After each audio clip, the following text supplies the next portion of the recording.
ಆತ್ಮೀಯ ವೀಕ್ಷಕರೇ, ತಮಗೆ ಪ್ರೀತಿಪೂರ್ವಕವಾದ ಸ್ವಾಗತವನ್ನು ಕೋರ್ತಾ ಇವತ್ತಿನ ಸಾಧಕರ ಸುದ್ದಿಯಲ್ಲಿ ವಿಶೇಷವಾದಂತಹ ಮಹಿಳಾ ಸಾಧಕರು ನಮ್ಮ ಜೊತೆ ಇದ್ದಾರೆ.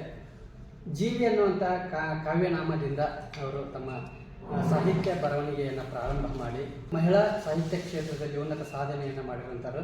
ಜೊತೆಗೆ ಒಬ್ಬ ದಕ್ಷ ಸರ್ಕಾರಿ ಸೇವಕರಾಗಿ ಕೂಡ ತಮ್ಮ ಸೇವೆಯನ್ನು ಸಲ್ಲಿಸುತ್ತಾ ಅದರೊಟ್ಟಿಗೆ ತಮ್ಮ ಅಧ್ಯಯನವನ್ನು ಕೂಡ ಮುಂದುವರಿಸಿದ್ದಾರೆ.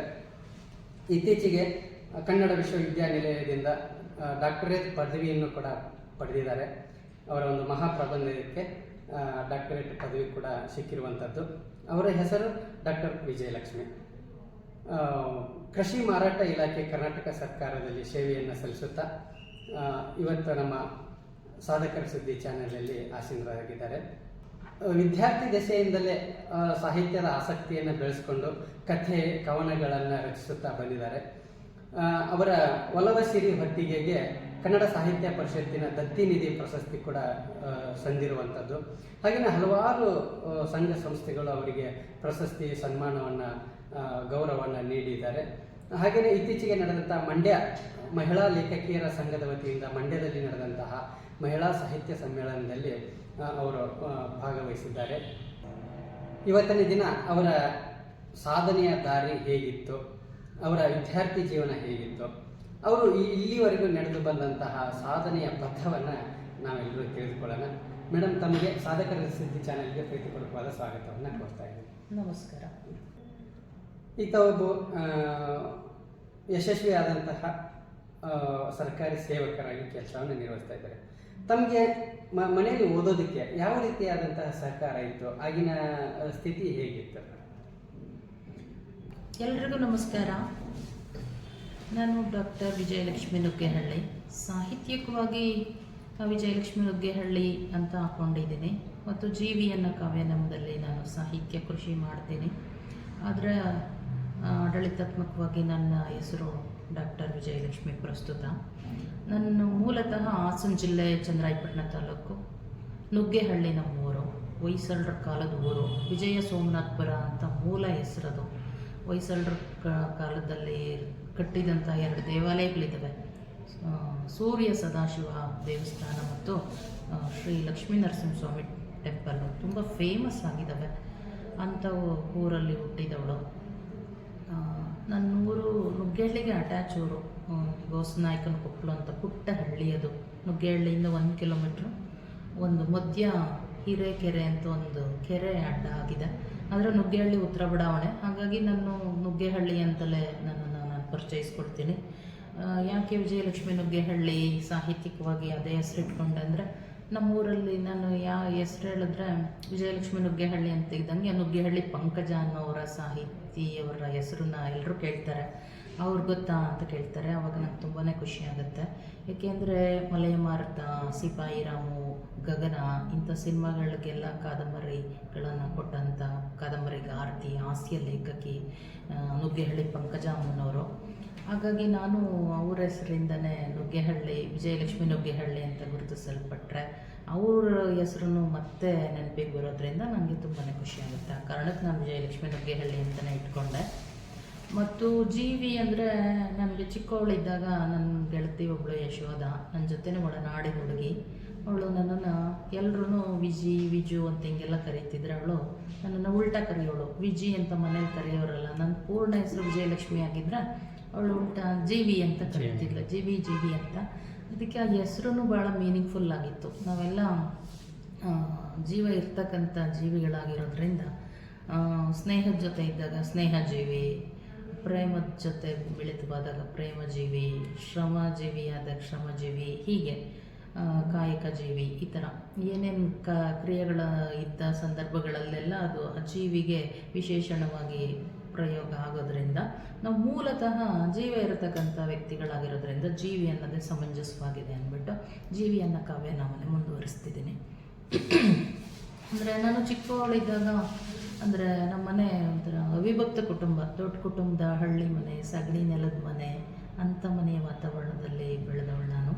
ನನಗೆ ಅಜ್ಜ ಅಜ್ಜಿ ಚಿಕ್ಕಪ್ಪ ಚಿಕ್ಕಮ್ಮ ಮತ್ತು ನನ್ನ ತಮ್ಮ ತಂಗೀರು ಎಲ್ಲ ಒಂದು 6-7 ಜನ ಮಕ್ಕಳು ಒಟ್ಟಿಗೆ ಬೆಳೆದದ್ದು ನಾವು. ಅದೆಲ್ಲ ನನ್ನ ಬೆಳವಣಿಗೆಗೆ, ನನ್ನ ವ್ಯಕ್ತಿತ್ವ ವಿಕಾಸಕ್ಕೆ ಪೂರಕವಾದ ವಾತಾವರಣ. ನನ್ನ ಅಜ್ಜ ಯಾವಾಗಲೂ ಹೇಳೋರು, ನಾನು ಎಡದ ಹೆಬ್ಬೆಟ್ಟು ಮಕ್ಕಳೇ, ನಿನ್ನ ಮನೆ ಕೀರ್ತಿ ಕಳಶ ಆಗಬೇಕು, ಚೆನ್ನಾಗಿ ಓದಬೇಕಂತ.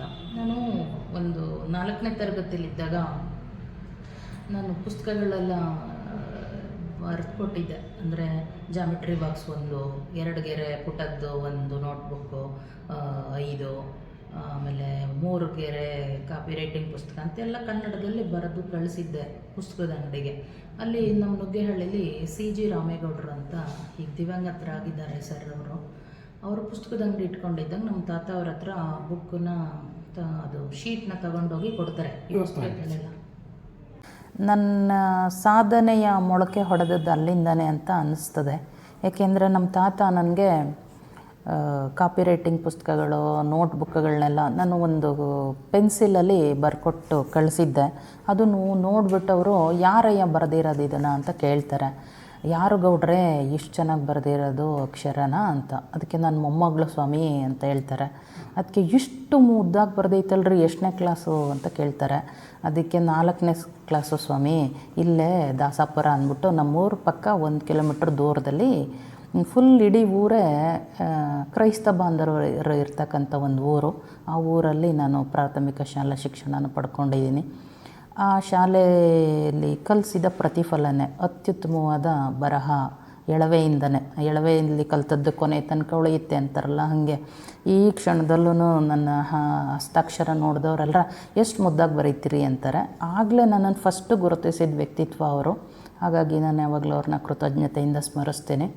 ಅವರು ಹೇಳಿದಾಗ, ಗೌಡ್ರೆ ಇಷ್ಟು ಸಣ್ಣ ವಯಸ್ಸಲ್ಲೇ ಇಷ್ಟು ಮುದ್ದಾಗಿ ಬರೆಯುತ್ತೆ ಹುಡುಗಿ, ಚೆನ್ನಾಗಿ ಓದಿಸಿ ಗೌಡ್ರೆ ಅಂತ ಹೇಳ್ತಾರೆ. ಆಗ ತುಂಬ ಖುಷಿಯಾಗ್ಬಿಡುತ್ತದೆ ನಮ್ಮ ತಾತನಿಗೆ. ಅವ್ರು ಬಂದು, ಮಗನೇ ನೀನು ಚೆನ್ನಾಗಿ ಓದಬೇಕು ಕಂದ, ಅವರು ಮೇಷ್ಟ್ರೆ ಹೊಗಳ್ಬಿಟ್ರು ಅಂತ ಹೇಳ್ತಾರೆ. ಆವಾಗಲಿಂದ ನಾನು ಚಿಕ್ಕ ವಯಸ್ಸಿಂದನೂ ನನಗೆ ಪುಸ್ತಕ ಓದೋ ಗೀಳಿತ್ತು. ಸಿಕ್ಕಿದ ಪುಸ್ತಕ ದಾರಿಲಿ ಏನಾರು ಮಂಡಕ್ಕಿ ಕಟ್ಕೊಂಡು ಬಂದಿದ್ದರೆ, ಪೇಪರ್ ಏನು ಸಿಗೋದು ದಾರಿಲಿ ಬಿದ್ದು ಅದು ಸಗಣಿ ಆಗಿದ್ರು ಒರೆಸ್ಬಿಟ್ಟು ಓದ್ಕೊಳ್ಳೋ ಅಂಥ ಒಂದು ಕ್ಯಾರೆಕ್ಟ್ರು. ಸೊ ಎಳವೆಯಿಂದನೇ ಬಂದಿತ್ತು. ನಮ್ಮ ಮನೇಲಿ ನಮ್ಮ ತಾಯಿ ಕೊಟ್ಟಿಗೆ ಕಸ ಗುಡಿಸ್ಬಿಟ್ಟು ತಲೆ ಮೇಲೆ ಹೊತ್ಕೊಂಡು ಹೋಗ್ತಿರೋ, ಜೊತೇಲಿ ಕರ್ಕೊಂಡು ಹೋಗ್ತಿದ್ರೆ ದಾರಿಲಿ ಒಂದು ಶೀಟ್ ಬಿದ್ದಿದ್ರೆ ಎತ್ಕೊಂಡು ಹೋದ ಅಂಥದ್ದು. ಆಮೇಲೆ ಬಸ್ಸಲ್ಲಿ ಕೂತಿದ್ದಾಗ ಅಲ್ಲೇ ಏನಾದರೂ ಬಿದ್ದಿದ್ರೆ ಕಾಲ ಹತ್ರ ಶೀಟ್ ಅದನ್ನು ಎತ್ಕೊಂಡು ಹೋದ ಅಂಥದ್ದು. ಇಂಥದ್ದೆಲ್ಲ ಆವಾಗ ಏನು ಗಲೀಜಾಗಿರೋದೆಲ್ಲ ತೊಗೊಂಡು ಓದ್ತೀಯ ಅಂತ ಹೇಳೋರು ನನಗೆ. ಅದು ಎಳವೆಯಿಂದ ಕಲಿತದ್ದು. ನಾನು ಮೊದಲೇ ಹೇಳ್ದಂಗೆ ಅದು ಭಾಳ ಪ್ರಭಾವಿಸಲ್ಪಡ್ತದೆ. 3 ವರ್ಷದ ಬುದ್ಧಿ 100 ವರ್ಷದವರೆಗೆ ಅಂತ ಹೇಳ್ತಾರಲ್ಲ, ಹಂಗಾಗಿ ನನಗೆ ಪೂರಕವಾದ ವಾತಾವರಣವೂ ಇತ್ತು. ನಮ್ಮ ಅಜ್ಜ ಯಾವಾಗಲೂ ಚೆನ್ನಾಗಿ ಓದು ಅಂತ, ನಾನೇ ಮೊದಲನೇ ಮೊಮ್ಮಕ್ಕಳಾಗಿದ್ದರಿಂದ ಅಷ್ಟು ಮಕ್ಳಿಗೂ ನಾನು ಇನ್ಸ್ಪೈರ್ ಆಗಲೇಬೇಕಾಗಿತ್ತು. ನಾನು ಓದ್ಕೊಂಡು ಕೂತ್ರೆ ನನ್ನ ಮಿಕ್ಕ ತಮ್ಮ ತಂಗಿಯರೆಲ್ಲ ಓದ್ಕೊಂಡು ಕೂತ್ಕೊಳ್ತಾಯಿದ್ರು. ಮತ್ತು ನಮ್ಮ ಮನೆಯಲ್ಲೆಲ್ಲ TV ಇರ್ತಿರಲಿಲ್ಲ, ಬೇರೆಯವ್ರ ಮನೇಲಿ ಹೋಗಿ ನೋಡ್ಕೊಂಬರೋ ಅಂಥ ಒಂದು ಸನ್ನಿವೇಶದಲ್ಲಿ ಓದಿದ್ದು ನಾವು. ಹಾಗಾಗಿ ಏನೇ ಕಲ್ತ್ರೂ ಗ್ರಹಿಸಿದ್ದನ್ನೆಲ್ಲ ಬರ್ಕೊಳ್ಳೋ ಅಂಥ ಒಂದು ಗುಣ ಎಳವೆಯಿಂದನೂ, ಏನೇ ಆಗಲಿ ಬರೆಯೋದು, ಕೇಳಿಸ್ಕೊಂಡಿದ್ದೆಲ್ಲ ಬರೆಯೋದು. ಹಂಗಾಗಿ ಅದು ಕೈನೆಸ್ಥೆಟಿಕ್ ನಾಲೆಡ್ಜ್ ಅಂತ ಕರೀತಾರೆ ಅಂತ ಈಗ ನಾನು ತಿಳ್ಕೊಂಡೆ ಅದನ್ನು. ಅದು ಕೆಲವ್ರಿಗೆ ಓದಿದ ತಕ್ಷಣ ಗ್ರಾಸ್ಪ್ ಆಗುತ್ತೆ, ರೀಡಿಂಗ್ ಮಾಡಿದರೆ. ಕೆಲವ್ರಿಗೆ ರೈಟಿಂಗ್ ಬರೆದ್ರೇ, ನನಗೆ ನೋಡಿದ್ದನ್ನು ಕೇಳಿದ್ದನ್ನು ಬರೆಯೋದು ಅದು ಹಂಗೆ ರೂಢಿಸ್ಕೊಂಡಿದ್ದರಿಂದಾಗಿ ಅದು ನಂಗೆ ಭಾಳ ಅನುಕೂಲ ಆಯಿತು ಅಂತ ಭಾವಿಸ್ಕೊತೀನಿ ನಾನು. ಪ್ರಾಥಮಿಕ ಶಿಕ್ಷಣನ 1ರಿಂದ 7ನೇ ತರಗತಿವರೆಗೆ ನಾನು ದಾಸಾಪುರ ಶಾಲೆಯಲ್ಲೇ ಓದ್ತೀನಿ. ನಿರ್ಮಲ ಪ್ರಾಥಮಿಕ ಶಾಲೆ. ನಿರ್ಮಲ ಅನ್ನೋ ಪದನೇ ಪರಿಶುಭ್ರವಾದದ್ದು. ಅಲ್ಲಿ ನನಗೆ ಶಾಂತರಾಜ್ ಫಾದರು ಅವರೂ ಹೇಳ್ತಾರೆ, ಗೌಡ್ರೆ ಈ ಮಗುನ ನನಗೆ ಕೊಟ್ಬಿಡಿ, ನಾನು ಸ್ವಾಮಿ ನಮ್ಗೆ ಓದ್ಸೋಕ್ಕಾಗಲ್ಲ, 6-7 ಮಕ್ಕಳು, ಫೀಸ್ ಎಲ್ಲ ಕಟ್ಟೋಕ್ಕಾಗಲ್ಲ ಸ್ವಾಮಿ ಅಂತಾರೆ. ಅದಕ್ಕೆ ಸ್ವಾಮಿ ನಂಗೆ ಕೊಟ್ಬಿಡಿ ಮಕ್ಕಳನ್ನ ನಾನು ಓದಿಸ್ಕೊತೀನಿ ಅಂತೇಳಿ ನಮ್ಮ ಶಾಂತರಾಜ್ ಫಾದರು ಆ ಸ್ಕೂಲ್ ಫೌಂಡರು ದಾಸಾಪುರ ಶಾಲೆದು. ಹಾಗಾಗಿ ಅವ್ರನ್ನ ಯಾವಾಗಲೂ ಆ ಊರು ಸರ್ವಕಾಲಕ್ಕೂ ಚಿರಸ್ಮರಣೀಯವಾಗಿ ಅವ್ರನ್ನ ನೆನಪಿಸ್ಕೋಬೇಕು. ಅವರಲ್ಲಂಥದ್ದೊಂದು ಶಾಲೆನ ಪ್ರತಿಷ್ಠಾಪಿಸಲಿಲ್ಲ ಅಂದಿದ್ರೆ ನಾನು ಇವತ್ತು ಈ ಲೆವೆಲಿಗೆ ರೀಚ್ ಆಗೋಕ್ಕೆ ಸಾಧ್ಯವಾಗ್ತಾ ಇರಲಿಲ್ಲ. ಈ ತಂದೆ ತಾಯಿಗಳು ಹೇಳ್ಕೊಟ್ಟಕ್ಕಿಂತ ಟೀಚರ್ಸ್ ಹೇಳ್ಕೊಟ್ಟಿದ್ದೆ. ಅವ್ರನ್ನ ಎಷ್ಟು ಗೌರವಯುತವಾಗಿ ನೋಡ್ತಿದ್ವಿ ಅಂದರೆ, ಟೀಚರ್ಸ್ ಅಂದರೆ ದೇವರು ಅನ್ನೋ ಥರ. ಅವರು ನಮ್ಮ ಥರನೇ ಕಾಮನ್ ಪೀಪಲ್ ಅಂತಲೇ ಪರಿಭಾವಿಸಿರಲಿಲ್ಲ ನಾವು. ಟೀಚರ್ ಅಂದರೆ ಗುರುಗಳು, ದೇವರು ಅನ್ನೋ ಥರನೇ ನೋಡಿದವರು. ಮತ್ತು ಕೆಲವ್ರು ಹೇಳ್ತಾರೆ ಒಂದೇ ಶಾಲೆಯಲ್ಲಿ ಓದ್ಬಿಡ್ಬೇಕಂತ, ಹಂಗೇನಿಲ್ಲ.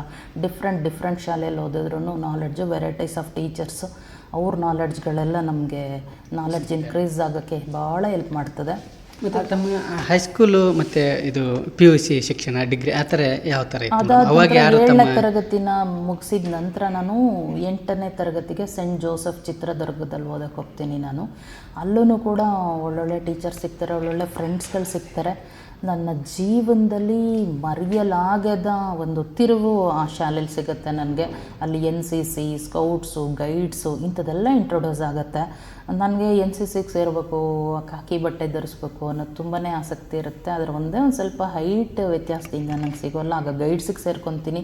ಅಲ್ಲಿ ನಂಗೆ ಲೀಡರ್ಶಿಪ್ ಕ್ವಾಲಿಟೀಸು ಮತ್ತು ಅಲ್ಲಿ ಸ್ಪೀಕರಲ್ಲಿ ಆನ್ ಮಾಡಿ ಪ್ರೇಯರ್ ಮಾಡಿಸ್ತಿದ್ದಂಥದ್ದು, ಲೆಫ್ಟ್ ರೈಟ್ ಅಂತ ಪೆರೇಡ್ ಮಾಡಿಸ್ತಿದ್ದಂಥದ್ದು, ಅಲ್ಲಿ ಒಬ್ಬವ ಕ್ರೀಡಾಂಗಣಕ್ಕೆ ಹೋಗಿ ಪೆರೇಡ್ ಮಾಡಿದ್ದು, ಇವೆಲ್ಲ ಭಾಳ ಮೋಸ್ಟ್ ಎಕ್ಸ್ಪೀರಿಯನ್ಸು. ಅದು ನನ್ನ ಲೈಫಲ್ಲಿ ಪ್ರಭಾವ ಬೀರಲ್ಪಡುತ್ತದೆ. ಅದಾದ ನಂತರ ನಾನು ನುಗ್ಗೇಹಳ್ಳಿಲೇ 9ರಿಂದ 10ನೇ ತರಗತಿ ದರ್ಶಿನಿ ಪ್ರೌಢಶಾಲೆಯಲ್ಲಿ ಓದ್ತೀನಿ, ಹಳ್ಳಿ ಸ್ಕೂಲಲ್ಲಿ. ಯಾಕೆಂದರೆ ನಮ್ಮಪ್ಪ ಗಣಿಬತ್ತು ಭೋಜನ ಇಲಾಖೆಯಲ್ಲಿ D ಗ್ರೂಪ್ ನೌಕರರಾಗಿರ್ತಾರೆ. ಅವರು ಚಿತ್ರದುರ್ಗದಲ್ಲಿ ಕೆಲಸ ಮಾಡ್ತಿದ್ರಿಂದಾಗಿ ನಾನು ದುರ್ಗದಲ್ಲಿ ಓದಬೇಕಾಗುತ್ತೆ. ಅಲ್ಲಿಂದ ನುಗ್ಗೇಹಳ್ಳಿಗೆ ಮತ್ತು ಹಾಸನಕ್ಕೆ ಟ್ರಾನ್ಸ್ಫರ್ ಆಗುತ್ತೆ ಅವ್ರಿಗೆ, ಹಂಗಾಗಿ ಹಾಸನಕ್ಕೆ ಬರ್ತೀನಿ. ಅಲ್ಲಿ SSLCಲಿ ಇಡೀ ಕಾಲೇಜಿಗೆ ತರಗತಿ ಅಂದರೆ ಸ್ಕೂಲ್ಗೆ ಹೈಯೆಸ್ಟ್ ಮಾರ್ಕ್ಸ್ ತೆಗಿತಾರೆ ಅಂತ ನಿರೀಕ್ಷಿಸಿರ್ತಾರೆ. ಆದರೆ ನಾನು ಬರೀ 2nd ಕ್ಲಾಸ್ ಬರ್ತೀನಿ. ಹಾಗಾಗಿ ನಾನು ಅನಿವಾರ್ಯವಾಗಿ ಆರ್ಟ್ಸಿಗೆ ಸೇರ್ಕೋಬೇಕಾಗತ್ತೆ. ಹಾಗಾಗಿ ನಮ್ಮೂರಲ್ಲೇ ಸರ್ಕಾರಿ ಪದವಿ ಪೂರ್ವ ಕಾಲೇಜ್ ಇದ್ದಿದ್ದರಿಂದಾಗಿ PUCನ ನಾನು ನುಗ್ಗೇಹಳ್ಳಿಲೇ ಓದ್ತೀನಿ. ಅಲ್ಲಿ ನನಗೆ ಮತ್ತೊಂದು ತಿರುವು ಸಿಗುತ್ತೆ. ಈಗ 10+2 = ವೆರಿ ಡೇಂಜರಸ್ ಏಜ್ ಅಂತ ಕರೀತಾರೆ. ಆದರೆ ಆ ಏಜಲ್ಲಿ ನಂಗೆ ತುಂಬ ಇನ್ಸ್ಪೈರ್ ಮಾಡಿದವರು ಅಂದರೆ ನನಗೆ VP ರಮೇಶ್ ಸರು, ವಿಜಯಲಕ್ಷ್ಮಿ ಮೇಡಮು, ನೊಣವಿನಕೆರೆ ಸೋಮು ಸರು. ಈಗ ಅವ್ರು ದಿವಂಗತರಾಗಿದ್ದಾರೆ. ಅವ್ರು ಮಾಡ್ತಿದ್ದಂಥ ಒಂದೊಂದು ಪಾಠನೂ ಕೂಡ, ಈಗ ಹಿರಿಯಣ್ಣ ಸರು ಕನ್ನಡ. ಹೀಗಾಗಿ ಪ್ರತಿಯೊಬ್ಬ ಟೀಚರು ಕೂಡ ನನಗೆ ಒಂದೊಂದು ಸಬ್ಜೆಕ್ಟಲ್ಲಿ HEPS ಅಂತ ಕಾಂಬಿನೇಷನ್ ತಗೊಳ್ತೀನಿ. ಆಗ ನನಗೆ UPSC ಮತ್ತು KPSCಗಳ ಪರಿಚಯ ಮಾಡಿದ್ದೆ ನಂಗೆ VP ರಮೇಶ್ ಸರು ಮತ್ತು ನೊಣವಿನಕೆರೆ ಸೋಮಶೇಖರ್ ಸರು. ಆವಾಗ ಚಾಲೆಂಜ್ ಹುಟ್ಟುತ್ತೆ. ಆ ಸಂದರ್ಭಗಳಲ್ಲಿ ನಾವು K ಶಿವರಾಮ್ ಸರ್ AS ಕನ್ನಡದಲ್ಲಿ ಮಾಡಿದ್ದಾರಂತೆ ಅಂತ ಹೇಳಿದಾಗೆಲ್ಲ ಮತ್ತು ಮ್ಯಾಗ್ಝೈನನ್ನು ಓದ್ತಾ ಇದ್ದೆ. ಅದರಲ್ಲೆಲ್ಲ ಮೊದಲ AS ಮಾಡಿದ ಕನ್ನಡತಿ ವಿಜಯಲಕ್ಷ್ಮಿ ಬಿದ್ರಿ, ಮೊದಲ IPS ಕನ್ನಡತಿ ರೂಪಾ ಮೇಡಮು ಅಂತ ಇಂಥವೆಲ್ಲ ಓದ್ತಾ ಇದ್ದಿದ್ದರಿಂದಾಗಿ ಭಾಳ ಅದು ನನಗೆ ಇನ್ಸ್ಪೈರ್ ಮಾಡ್ತಾಯಿತ್ತು. ಹಾಗಾಗಿ ಓದೋಕ್ಕೆ ಜೊತೆಗೆ ನನ್ನ ಓದುವಿನ ಪುಸ್ತಕೀಯ ವಿಷಯದ ಜೊತೆಗೆ ಈ ಜನರಲ್ ನಾಲೆಡ್ಜ್ ವಿಷಯಗಳನ್ನ ಓದೋಕ್ಕೆ ಸ್ಟಾರ್ಟ್ ಮಾಡ್ತೀನಿ. PUCಲಿ 468 ಮಾರ್ಕ್ಸ್ ತೆಗಿತೀನಿ 600ಕ್ಕೆ. ಏಕೆಂದರೆ SSLCಲಿ ಬರೀ 2nd ಕ್ಲಾಸ್ ಸ್ಟೂಡೆಂಟ್ ನಾನು. ಈಗ ಇಡೀ ಚಂದ್ರಾಯಪಟ್ಟಣ ತಾಲೂಕಿಗೆ ಹೈಯೆಸ್ಟ್ ಸ್ಕೋರ್ ಆಗುತ್ತೆ. ಆದರೆ ನಮ್ಮ ಮನೇಲಿ ಡಿಗ್ರಿ ಕಳಿಸಲ್ಲ. ಪ್ರತಿಯೊಬ್ಬ ಟೀಚರ್ಸ್ ಹೇಳ್ತಾರೆ, ಕಳಿಸಿ ಹುಡುಗಿನ ಡಿಗ್ರಿ ಮಾಡಿಸಿ ಸರ್ ಪ್ಲೀಸ್ ಅಂತ. ಆದರೆ ಎಲ್ಲರೂ TCHಗೆ ನಮ್ಮ ತಾತ ಒಂದು ವೃತ್ತಿಪರ ಕೋರ್ಸನ್ನು ಮುಂದುವರಿಸಿ ಅದರಲ್ಲೇ ನೀನು ಓದ್ಕೊಂಡು ಮುಂದುವರಿ ಅಂತ ಹೇಳಿ ನನ್ನನ್ನು ಕಳಿಸ್ತಾರೆ. ಅದಕ್ಕೆ ನಾನು TCH ಜಿಲ್ಲಾ ಶಿಕ್ಷಣ ತರಬೇತಿ ಸಂಸ್ಥೆ ಹಾಸನ ಡಯೆಟ್ಟಲ್ಲಿ ನಂಗೆ ಫ್ರೀ ಸೀಟ್ ಸಿಗುತ್ತೆ.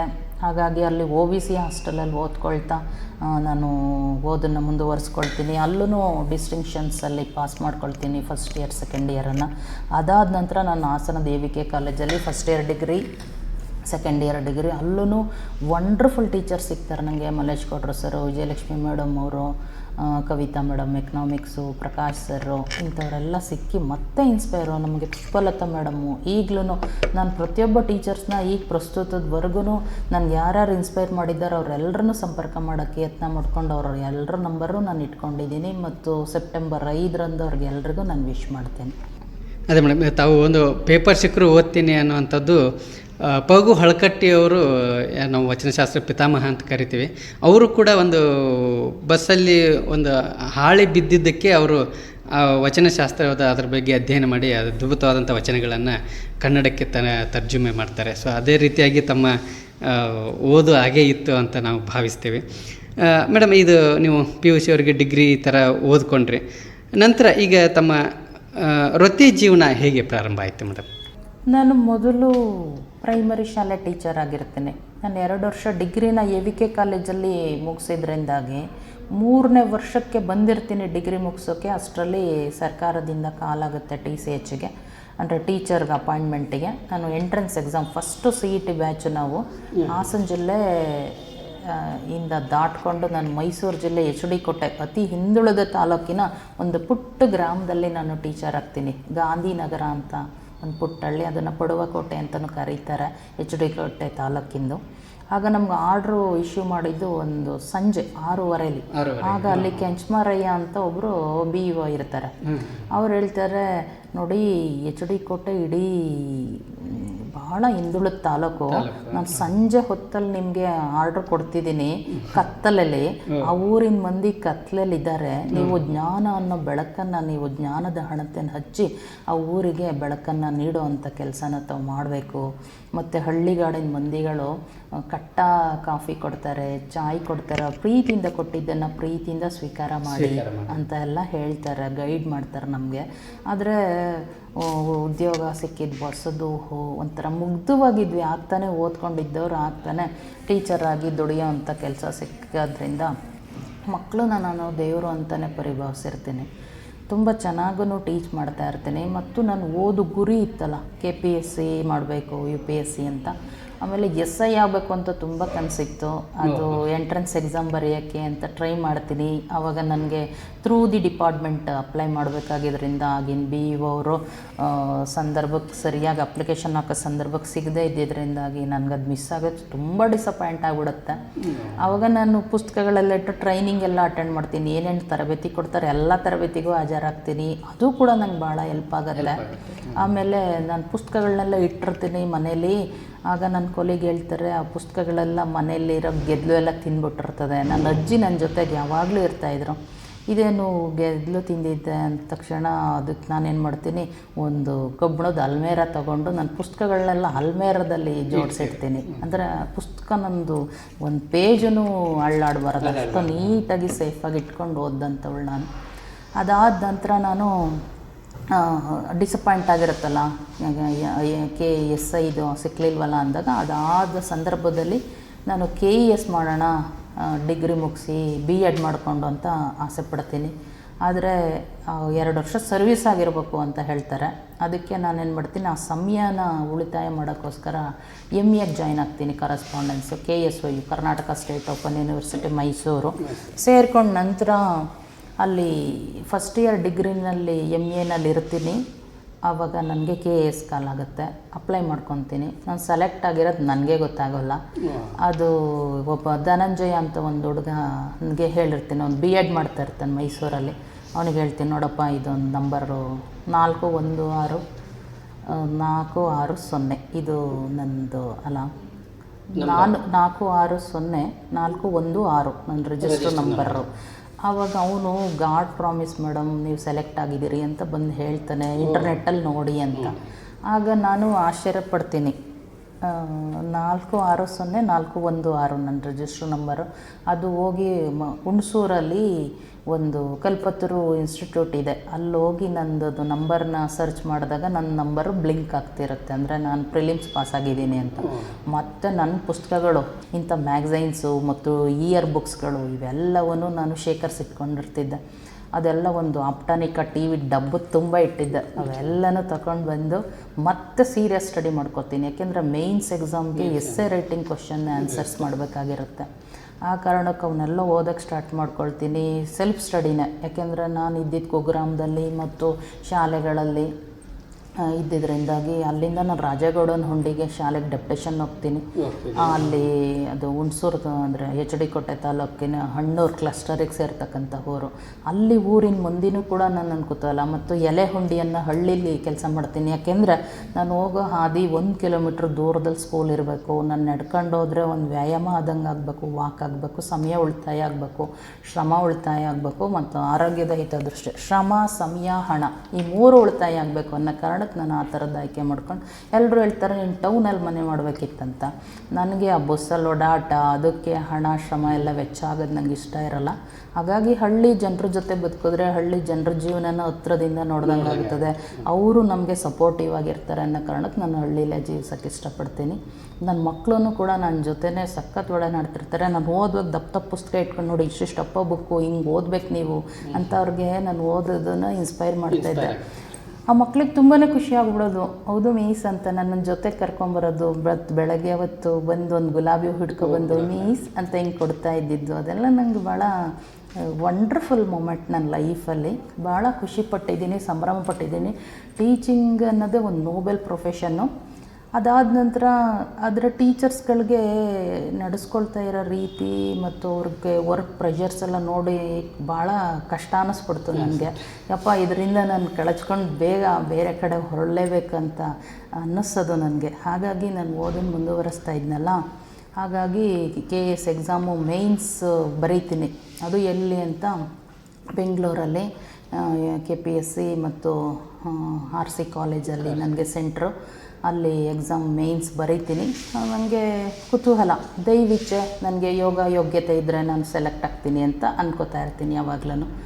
ಆಮೇಲೆ ನನಗೆ MA ಎಕ್ಸಾಮನ್ನ ಸ್ಕಿಪ್ ಮಾಡಬೇಕು ಅಂತ ಅನಿಸುತ್ತೆ. ಯಾಕೆಂದರೆ ಜೂನಲ್ಲಿ ನಂದು MA ಎಕ್ಸಾಮ್ ಇರುತ್ತದೆ, ಜುಲೈಯಲ್ಲಿ KPSC ಮೇಯ್ನ್ಸ್ ಎಕ್ಸಾಮ್ ಇರುತ್ತೆ. ಅದಕ್ಕೆ ನಾನು ನನ್ನ ಗುರುಗಳು ಕೇಳ್ತೀನಿ, ಹೈಸ್ಕೂಲ್ ಟೀಚರು ನಮ್ಮ ಮಹೇಶ್ ಸರ್ನ, ಅದಕ್ಕೆ ಏನಿಲ್ಲಮ್ಮ ನಿನ್ನಲ್ಲಿ ಕೆಪಾಸಿಟಿ ಇದೆ, ನೀನು ಜಸ್ಟ್ ಅಟೆಂಡ್ ಮಾಡು, ಡಿಗ್ರಿ ಮುಗಿದೋಗ್ಬಿಡುತ್ತೆ MA, ಮತ್ತು ನೀನು ಪೂರಕವಾಗಿ ಕನ್ನಡ ಮೇಜರ್ ಸಬ್ಜೆಕ್ಟೇ ತೊಗೊಂಡಿರೋದ್ರಿಂದ ಅದು ಹೆಲ್ಪ್ ಆಗ್ತದೆ ನಿನಗೆ ಅಂತ ಹೇಳ್ತಾರೆ. ಹಾಗಾಗಿ ನಾನು ಜಸ್ಟ್ ಅಟೆಂಡ್ ಮಾಡ್ತೀನಿ. ನಾನು ಅದನ್ನು MA ಇನ್ ಕನ್ನಡನ ಅಟೆಂಡ್ ಮಾಡಿದ್ರೆ ಅದು 10th ರ್ಯಾಂಕ್ ಬರ್ತದೆ ಅದರಲ್ಲೂ. ಆಮೇಲೆ ಮೇಯ್ನ್ಸ್ ಎಕ್ಸಾಮು ಬೆಂಗಳೂರಲ್ಲಿ ಅದು ಬರೆದಿದ್ರೆ ನೆಕ್ಸ್ಟ್ ಅದು ಮಾರ್ಕ್ಸ್ ಕಾರ್ಡ್ ಬರ್ತದೆ, ಒಂದು 921 ಮಾರ್ಕ್ಸ್ ಬರ್ತದೆ. ಹಂಗಾಗಿ ನನಗೆ ಅಲ್ಲಿ ಓದಕ್ಕೆ ಹೋದಾಗ ನೆಕ್ಸ್ಟ್ ಮೇಯ್ನ್ಸ್ ಎಕ್ಸಾಮ್ಗೆ ಹೋಗುವಾಗ ಸಂದರ್ಭದಲ್ಲಿ ನನಗೆ ಕುಮಾರ್ ಅಂತ, ಈಗ ಲೀಗಲ್ ಮೆಟ್ರಾಲಜಿಯಲ್ಲಿದ್ದಾರೆ ಸರು, ಮತ್ತು ರಾಜು ಸರ್ ಅಂತ ಕಾರ್ಪೊರೇಷನ್ ಕಮಿಷನರೆಲ್ಲ ಆಗಿದ್ದಂಥ ಸರ್ಗಳು, ಅವರೆಲ್ಲ ಆಲ್ರೆಡಿ KPSC ಎಕ್ಸಾಮ್ ಅಟೆಂಡ್ ಮಾಡಿಕೊಂಡು ಅದರಲ್ಲಿ ತರೋ ಆಗಿದ್ದ ವ್ಯಕ್ತಿತ್ವಗಳು. ಅವರು ನನಗೆ ಇನ್ಸ್ಪೈರ್ ಮಾಡ್ತಾರೆ ಹಿಂಗೆ ಓದಬೇಕಂತ. ಆಗ ನಾನು ಸೋಷಿಯಾಲಜಿ ಸಬ್ಜೆಕ್ಟು ಮೇಯ್ನ್ಸಿಗೆ ತೊಗೊಂಡಿರ್ತೀನಿ. ಆಗ ಅವರು ನಾನು ಕ್ರಿಮಿನಾಲಜಿ ತೊಗೊಂಡಿದ್ದೀನಿ, ನನ್ನ ಬುಕ್ಸ್ ಎಲ್ಲ ತೊಗೊಳ್ಳಿಮಾ ಅಂತೇಳಿ ಅವ್ರ ಬುಕ್ಸ್ ಎಲ್ಲ ಕೊಡ್ತಾರೆ. ಅವ್ರು ಯಾರೋ ಆದ್ರೂ ನನಗೆ ಸಪೋರ್ಟ್ ಮಾಡ್ತಾರೆ. ಈಗಲೂ ಅವ್ರು ನಂಗೆ ಸಂಪರ್ಕದಲ್ಲಿದ್ದಾರೆ, ರೆಸ್ಪೆಕ್ಟ್ ಮಾಡ್ತೀನಿ, ಕೃತಜ್ಞತಾ ಭಾವ ಈಗಲೂ ಇದೆ. ಅದಾದ ನಂತರ ನಾನು KSYU ಓಪನ್ ಯೂನಿವರ್ಸಿಟಿ ಲೈಬ್ರರಿನ ಉಪಯೋಗಿಸ್ಕೊಳ್ತೀನಿ, ಮತ್ತು ರೆಗ್ಯುಲರ್ ಯೂನಿವರ್ಸಿಟಿ ಮಾನಸ ಗಂಗೋತ್ರಿ ಯೂನಿವರ್ಸಿಟಿದು ಪುಸ್ತಕಗಳನ್ನು ಉಪಯೋಗಿಸ್ಕೊಳ್ತೀನಿ. ಮತ್ತು ಹೀಗೆ ಸೀರಿಯಸ್ ಸ್ಟಡಿ ನನಗೆ ಏನೇನು ಸಿಲೆಬಸ್ಸಿಗೆ ಬೇಕಾಗಿದೆ ಎಲ್ಲ ಸಬ್ಜೆಕ್ಟ್ಸ್ನೂ ಇಟ್ಕೊಂಡು 1 by 1 ಇಟ್ಕೊಂಡು ಅದನ್ನು ಓದೋದು, ಪೆನ್ಸಿಲಲ್ಲಿ ಅಂಡರ್ಲೈನ್ ಮಾಡ್ಕೊಳ್ತಾ ಅದಕ್ಕೆ ಸಂಬಂಧಪಟ್ಟದನ್ನೆಲ್ಲ ಟಿಪ್ಪಣಿ ಮಾಡ್ಕೊಳ್ತಾ ಹಿಂಗೆ ಓದೋಕ್ಕೆ ಸಾಗುತ್ತದೋ. ಆದಷ್ಟು ಸೆಲ್ಫ್ ಸ್ಟಡಿನೇ ಆಗಿದ್ದು. ಅದಾದ ನಂತರ ನನಗೆ ಇಂಟರ್ವ್ಯೂ ಲೆಟರ್ ಬರ್ತದೆ. ಇಂಟರ್ವ್ಯೂ ಲೆಟರ್ ಬಂದು KPSCಯಲ್ಲಿ ನಾನು ಅಟೆಂಡ್ ಆಗ್ತೀನಿ. ಆಗ ನಾನು ಸೆಲೆಕ್ಟ್ ಆಗಿರೋದು ಆಶ್ಚರ್ಯ ಆಗ್ತದೆ. ಸಹಾಯಕ ನಿರ್ದೇಶಕರಾಗಿ ಕೃಷಿ ಮಾರಾಟ ಇಲಾಖೆಗೆ ನಾನು ಜಾಯ್ನ್ ಆಗ್ತೀನಿ. ಅದು ಯಾಕೆಂದರೆ ನನಗೆ ಸರ್ವೀಸು ಕಂಟಿನ್ಯೂ ಆಗುತ್ತೆ. ಟೀಚರ್ಸ್ ಡ್ಯೂಟಿ 3 ವರ್ಷ 11 ತಿಂಗಳು 6 ದಿನಗಳು ಟೀಚಿಂಗ್ ಕೆಲಸ ಮಾಡಿದವಳು. ಅದಾದ ನಂತರ ಜುಲೈ 7ನೇ ತಾರೀಕು 2006ನೇ ಇಸ್ವಿ, 7/7 ಅಂದರೆ ಹೆವೆನ್ ಅಂತ ಅಂದ್ಕೋತೀನಿ ನಾನು. ಹಾಗಾಗಿ ಈ ಇಲಾಖೆಗೆ ಬಂದು ಜಾಯ್ನ್ ಆಗ್ತೀನಿ. ಈಗ ಸುಮಾರು ಒಂದು 20 ವರ್ಷಗಳು ಈ ಇಲಾಖೆಯಲ್ಲಿ ಸಹಾಯಕ ನಿರ್ದೇಶಕರಾಗಿ ಬಾಗಲಕೋಟೆಯಿಂದ ನನ್ನ ವೃತ್ತಿ ಬದುಕು ಆರಂಭ ಆಗುತ್ತೆ. ನನ್ನ ವೃತ್ತಿ ಬದುಕು 2 ವರ್ಷ ಪ್ರೊಬೇಷನರಿ ಪೀರಿಯಡಲ್ಲಿ ಇದ್ದಾಗಲೇ ನನಗೆ ನನ್ನ ಬಾಳ ಸಂಗಾತಿ ಅಂದರೆ ಆಯ್ಕೆ ಅಲ್ಲೇ ಆಗಬೇಕಾದ ಅನಿವಾರ್ಯತೆ ಬರ್ತದೆ. ಹಾಗಾಗಿ K. ಶ್ರೀನಿವಾಸ ರೆಡ್ಡಿ ಅವರು ಕೂಡ ನನ್ನ ಇಲಾಖೆಯಲ್ಲಿ ಜಾಯಿಂಟ್ ಡೈರೆಕ್ಟರ್ ಇದ್ದಾರೆ. ಅವರು ಯಾಕೆಂದರೆ ನಮ್ಮಿಬ್ಬರದು ಮನಸ್ಥಿತಿ ಒಂದೇ ಥರ, ಇಬ್ಬರು ಬರಹಗಾರರಾಗಿದ್ವಿ, ಅವರು ಬರೀತಾಯಿದ್ರು. ಹಂಗಾಗಿ ಸಮಾನ ಮನಸ್ಥಿತಿ, ಸಮಾನ ಗುಣಧರ್ಮ ಇದ್ದಿದ್ದರಿಂದಾಗಿ ಮೋಸ್ಟ್ಲಿ ದೇವರೇ ಕೂಡಿಸಿದ ಬಂಧವಿದು. ಹಾಗಾಗಿ ಇವತ್ತು ಅದರ ನಮ್ಮಿಬ್ಬರ ನಡುವೆ ಪರಿಣಯ ಆಗುತ್ತೆ. 2 ಮಕ್ಕಳು ಇದ್ದಾರೆ ಅದರ ಪ್ರತಿಫಲವಾಗಿ. ಈಗಾಗಲೇ ಮಗ ಆಗಲೇ ಡಿಗ್ರಿ, ಇನ್ನೊಬ್ಬ 9ನೇ ಕ್ಲಾಸ್ ಓದ್ತಿದ್ದಾನೆ. 2 ಮಕ್ಕಳು ನನಗೆ. ಆಮೇಲೆ ಮತ್ತೆ ನಾವು ಓದನ್ನು ಮುಂದುವರ್ಸೋಕ್ಕೆ ಇಷ್ಟಪಡ್ತೀನಿ. MA ಇನ್ ಕನ್ನಡ ಓದುವಾಗ ನಾನು ಇಂಗ್ಲೀಷ್ ಸಾಹಿತ್ಯದ ಬಗ್ಗೆ ಒಲವು ಮೂಡುತ್ತೆ ನನಗೆ. ಹಾಗಾಗಿ PGDE post graduation diploma in English ಅಂತ ಅದನ್ನು ಓದ್ತೀನಿ. ಅದರಲ್ಲೆಲ್ಲ ಕನ್ನಡ ಸಾಹಿತ್ಯ ಇಂಗ್ಲೀಷ್ ಸಾಹಿತ್ಯನ ಕಾಂಟ್ರಾಸ್ಟ್ ಮಾಡೋತಕ್ಕಂಥದ್ದೆಲ್ಲ ಭಾಳ ಇಷ್ಟ. ಲಿಟ್ರೇಚರ್ ಅಂದರೆ ತುಂಬಾ ಇಷ್ಟ ಆಗುತ್ತೆ. ಮತ್ತು ನನ್ನ ಬರಹ ಯಾವಾಗಲೂ ಹೈಸ್ಕೂಲ್ ಲೆವೆಲಿಂದನೇ ಇದ್ದಿದ್ದರಿಂದಾಗಿ ಡಿಗ್ರಿಗೆ ಹೋಗೋ AVK ಕಾಲೇಜ್ಗೆ ಹೋಗುವಾಗ ಹಾಸನಲ್ಲಿ ಮನೆ ಮನೆ ಕವಿಗೋಷ್ಠಿ ನಡೀತಿರುತ್ತೆ, ಅಲ್ಲೆಲ್ಲ ಭಾಗಿಯಾಗೊಳ್ತಾ ನನ್ನ ಕವಿತೆಗಳನ್ನು ವಾಚನ ಮಾಡ್ತಕ್ಕಂಥದ್ದೆಲ್ಲ ರೂಢಿ ಇರುತ್ತೆ. ಅನಿಸಿದ್ದೆಲ್ಲ ಬರೆಯೋದು. ಮತ್ತು TCH ಮಾಡುವಾಗಲೂ ಕೆಲವು ಫ್ರೆಂಡ್ಸ್ಗಳೆಲ್ಲ ಇದ್ರ ಬಗ್ಗೆ ಪ್ರೇಮದ ಬಗ್ಗೆ ಬರೀ, ಕಾವೇರಿ ಗಲಾಟೆ ಬಗ್ಗೆ ಬರೀ, ಮತ್ತು ಕಾರ್ಗಿಲ್ ವಿಜಯೋತ್ಸವದ ಬಗ್ಗೆ ಬರೀ ಅಂದಾಗೆಲ್ಲ ಅವ್ರು ಹೇಳಿದ್ಕೆಲ್ಲ ಬರೆದಿದ್ದು ಒಟ್ಟು ಇನ್ಸ್ಪೈರ್ ಮಾಡಿದ್ದೆಲ್ಲ ನಂಗೆ ಭಾಳ ಹೆಲ್ಪ್ ಆಗಿದೆ.